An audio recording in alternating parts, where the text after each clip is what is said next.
diet also has to do with where we are in our lifestyle, in our life. So before puberty, diet's a little different.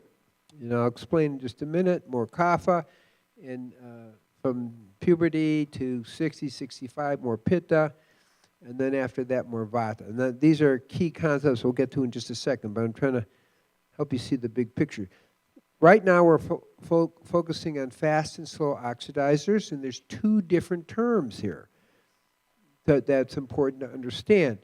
We have autonomic, which is not really the best name, and I worked with some of the people. Originally, they had 5,000 questions. I have 30 questions, okay?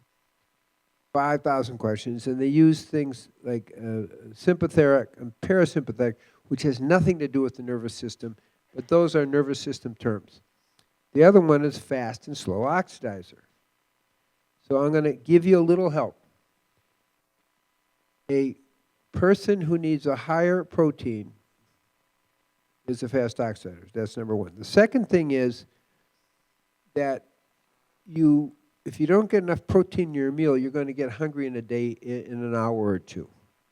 Whereas a slow oxidizer, which I am, I can eat just a little bit and go 6 hours or 8 hours and really not be hungry.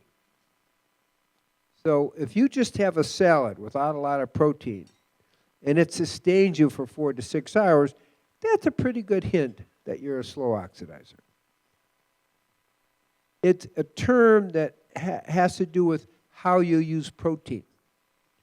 So a slow oxidizer doesn't need much protein, and a fast oxidizer needs a lot more protein. So a slow oxidizer needs closer to 35 grams per day, and a fast oxidizer needs closer to 70 grams per day.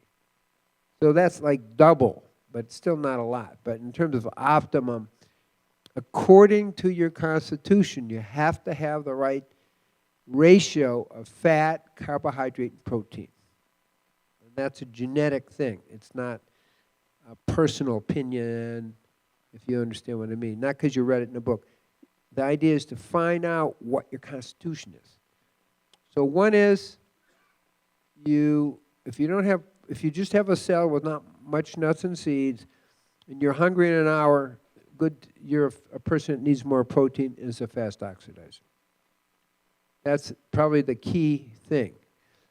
Second key thing is when you sit down to a meal, are you focusing on nuts and seeds or meat or whatever, or are you looking at the salad and the vegetables?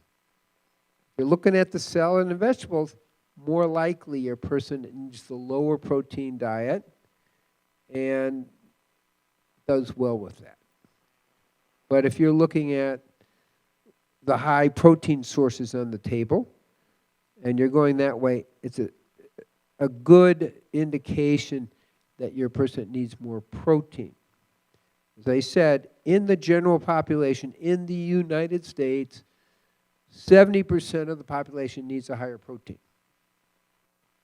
And 30% need a lower protein. Now, if you're vegan, then how do you be successful? Well, what I see is that we have a lot of protein concentrates out there. We have spirulina, we have blue-green algae, we have chlorella, we have hemp seed protein concentrate, sunflower seed. We have lots of things. So the most I ever see people needing is 2 tablespoons of some of this with each meal. So it's not a lot, and it's very easy for vegans to be successful if you're a fast oxidizer needing more protein. So that's the key, okay? But if you don't know that, and you're just doing the classic high complex carbohydrate, low fat, low protein, your chances of success are more limited. So those are like the key concepts. So what we see here is 2 terms because there's 2 different systems, but the end of the story is the same. But you're eating to balance the alkaline or acid acidity of your blood. So The sympathetic person, just the name, okay? They just didn't choose the names right because it's confusing. Has acid blood, and a high complex carbohydrate actually makes them alkaline. But a slow oxidizer has alkaline blood, and a high complex carbohydrate diet actually makes them slightly acid. Totally opposite. Okay, and that's what you have to get here. But you're still trying to balance the blood acidity. Now, I use the work done at UCLA that says a perfectly balanced blood is 7.46, perfect pH. Less than that, 7.35 we'll call acid, and more than that, you're too alkaline. 7.5 or 7.52 is going to be too alkaline. So we want to get to that optimum 7.46 because everything works better there. So now we're eating to balance our blood pH. That's the key concept here. Now, the next group who need a higher protein diet, we look at fast oxidizers, have an acid blood. Protein makes their blood alkaline. That's counterintuitive because we've all been told that protein makes you acid, right? So part of sorting this out is beginning to understand that. And the parasympathetic, they have alkaline blood, and protein makes their blood more acid. So according to your constitution, protein can make you either acid or alkaline. Isn't that interesting? It took me a long time to figure that out. It's like, why doesn't it fit with what I've been taught? So understanding that makes a little difference.